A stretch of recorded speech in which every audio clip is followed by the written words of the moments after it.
Marcus చెప్పు. ఇప్పుడు తీసుకుంటే 10,000 వస్తుంది రైతు బంధు. కాంగ్రెస్ అధికారంలోకి వస్తే 15,000 వస్తుంది. ఇప్పుడు పెన్షన్ తీసుకుంటే 2,000 వస్తుంది. కానీ ఒక నెల వాయిదా పడ్డదంటే వచ్చే నెల మేము 4,000 ఇస్తాం.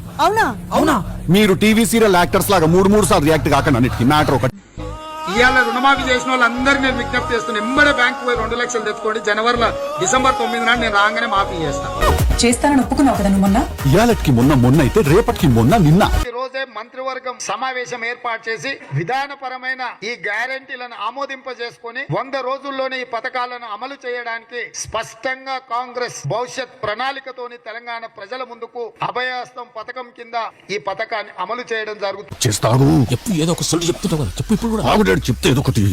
ఇప్పుడు పూర్తిగా పరిపాలన కేంద్ర ఎన్నికల సంఘం చేతిలోకి వెళ్ళిపోయింది.